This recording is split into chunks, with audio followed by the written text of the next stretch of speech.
On peut dire aujourd'hui que depuis la découverte de cette énergie sombre, nous avons perdu de la connaissance, de la possibilité de prévoir l'avenir. Nous savons encore moins que jamais quel est l'avenir de l'univers.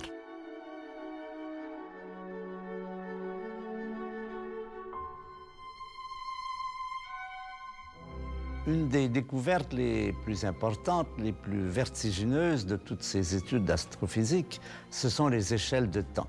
On va supposer qu'on va raccourcir ces 13,7 milliards d'années en 1 an, et puis on va regarder comment cette année est ponctuée par des événements qui ont joué un rôle important tout au long de l'évolution de l'univers. À cette échelle-là, chaque jour représente 40 millions d'années, et chaque seconde représente 400 ans.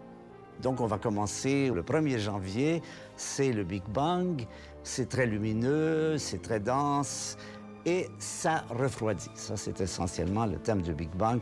L'univers se refroidit progressivement. Et il devient de plus en plus sombre. Il traverse une période où il est pratiquement noir.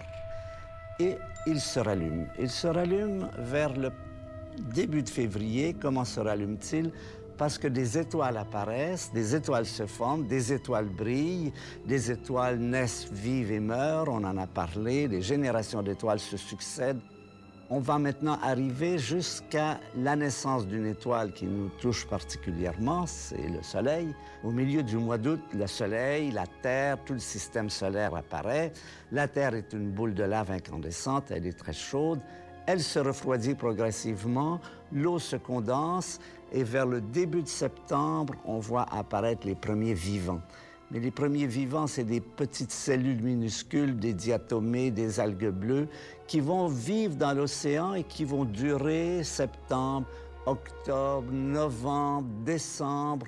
La vie qui n'existe que dans les océans depuis le mois de septembre va sortir de l'eau, va se déplacer vers les continents autour du 15 décembre, sous la forme d'amphibiens, sous la forme de reptiles, sous la forme de mammifères, et elle va continuer à évoluer jusqu'à une date qui marque un événement important, c'est l'extermination des dinosaures par une météorite géante qui frappe la Terre, et ça, c'est le 30 décembre.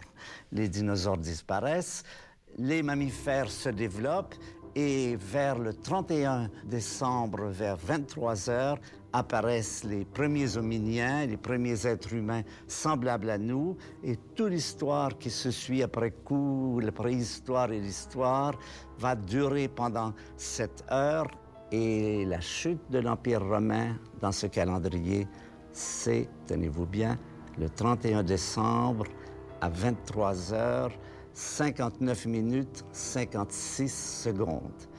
Donc ça vous donne une idée justement de cette découverte importante de l'astrophysique, des échelles de temps gigantesques de notre univers par rapport à notre propre existence.